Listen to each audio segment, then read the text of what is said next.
ऋषि रात के 10 बजे अपनी बाइक पर बैठकर अपनी ड्यूटी ख़त्म होने का इंतज़ार कर रहा था। ऋषि एक फूड डिलीवरी बॉय था जिसकी ड्यूटी 11 बजे ख़त्म होती थी। ऋषि इंतज़ार ही कर रहा था, तभी उसके फ़ोन में एक ऑर्डर आया। ऑर्डर किसी विनोद कुमार नाम से एक पिज़्ज़ा का ऑर्डर था और उसके पास के ही रेस्टोरेंट से था। ऋषि जल्दी से रेस्टोरेंट में जाता है और ऑर्डर लेकर डिलीवरी करने जाने लगता है। ऑर्डर की डिलीवरी रेस्टोरेंट की लोकेशन से 5 किलोमीटर की दूरी पर था।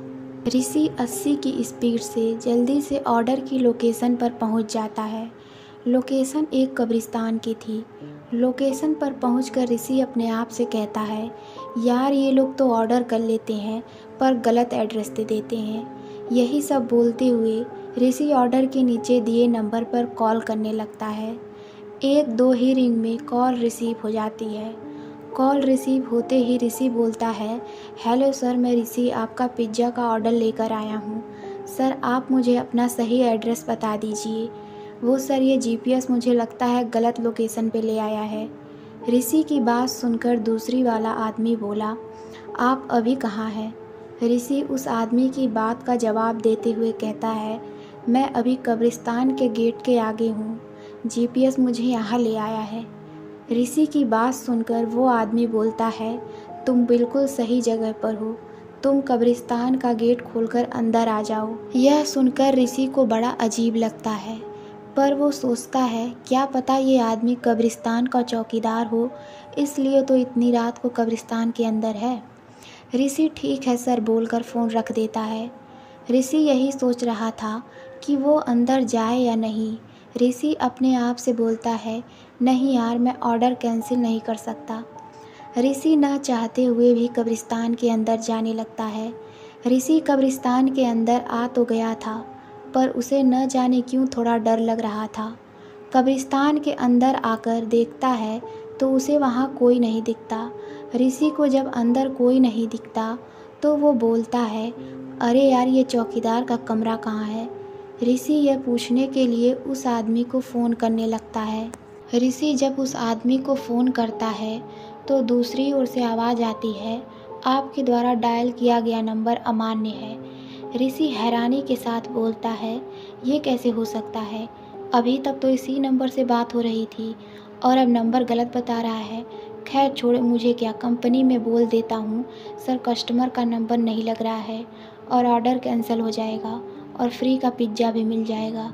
ऋषि जैसे ही अपना फ़ोन कंपनी में लगाने जा रहा था, तभी उसका पैर किसी चीज़ से टकरा जाता है और वो नीचे गिर जाता है। ऋषि उठकर अपने फ़ोन की टॉर्च जलाकर देखने की कोशिश करता है कि वो किस चीज़ से टकरा कर गिरा था। ऋषि जब अपने फ़ोन की टॉर्च जलाता है तो वो देखता है कि वो एक कब्र से टकरा कर नीचे गिर गया था और उस कब्र पर लिखा था, लेट विनोद कुमार। जैसे ही ऋषि यह पढ़ता है तो उसकी आंखें फटी की फटी रह जाती हैं।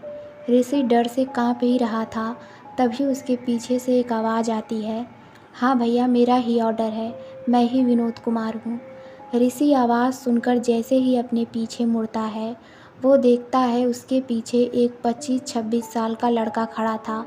ऋषि उसको देखकर डरे ही जा रहा था। तभी विनोद ऋषि से बोलता है, अरे क्या हो गया भाई, तुम इतना डर क्यों रहे हो? ऋषि पहले तो कुछ नहीं बोलता है, फिर डरते हुए बोलता है, वो कब्र पर आपका ही नाम लिखा है। ऋषि की बात सुनकर वो आदमी बोलता है, अबे भाई क्या एक नाम के और लोग नहीं हो सकते? ऋषि को उसकी बात सही लगती है और वो उसको उसका ऑर्डर दे देता है और शक करते हुए बोलता है, आप इतनी रात को कब्रिस्तान में क्या कर रहे हैं? फिर ऋषि की बात सुनकर वो आदमी बोलता है, मैं यहीं रहता हूँ। यही बोलकर वो आदमी कब्रिस्तान की ओर अंदर चला जाता है। उस आदमी का ऐसा व्यवहार देखकर ऋषि को बड़ा अजीब लगता है। ऋषि उस आदमी को जाते देख ही रहा था, तभी उसके पीछे से एक आवाज़ आती है, अरे कौन है? मैं कहता हूँ कौन है वहाँ?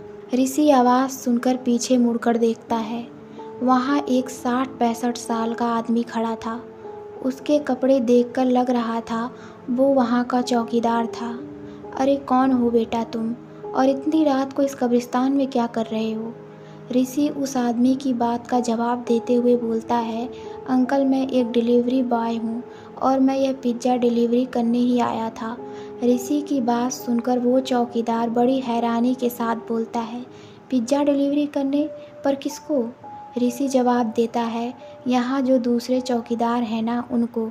चौकीदार ऋषि की बात सुनकर अपनी आंखें बड़ी बड़ी करते हुए बोलता है, दूसरा चौकीदार?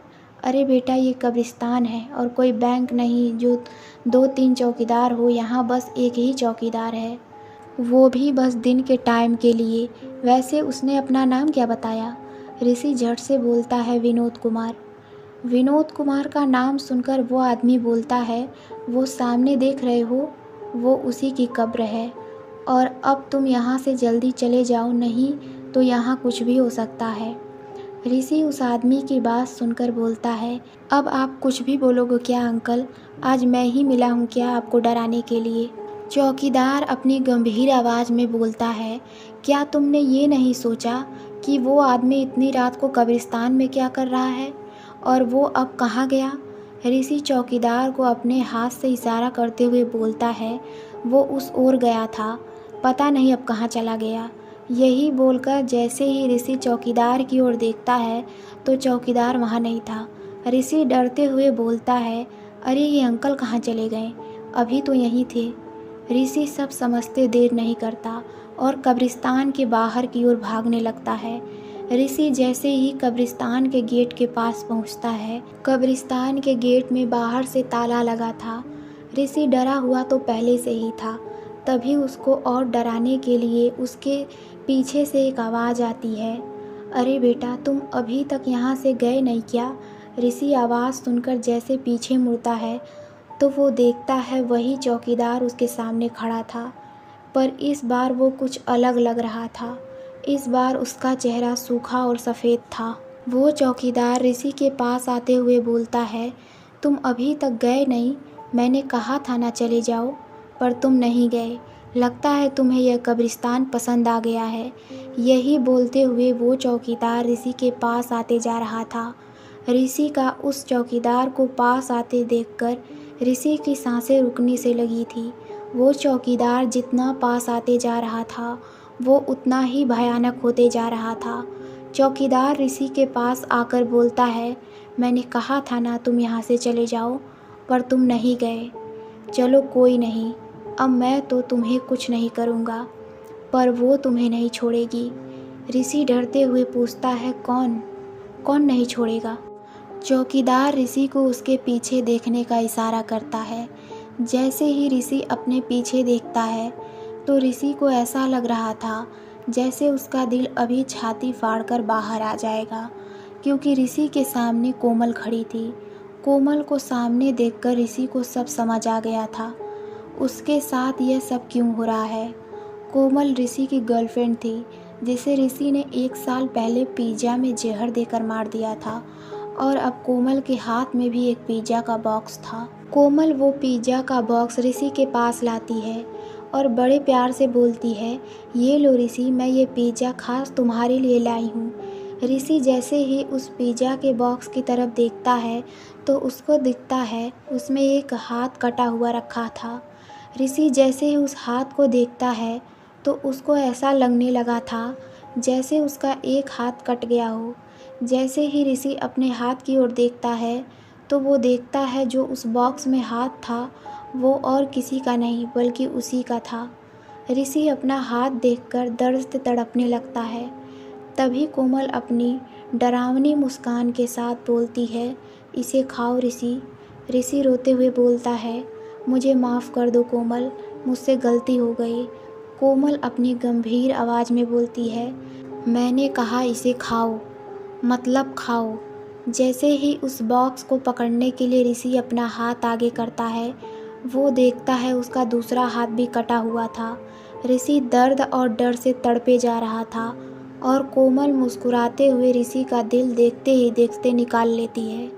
ऋषि ने अपने हाथों से कोमल को जहर दिया था तो उसने सबसे पहले ऋषि के हाथ काटे और फिर उसने कोमल के दिल के साथ खेला था, इसलिए कोमल ने उसका दिल ही निकाल लिया था। तो आज की कहानी में बस इतना ही। तो तो मिलते हैं अगले कहानी में। धन्यवाद।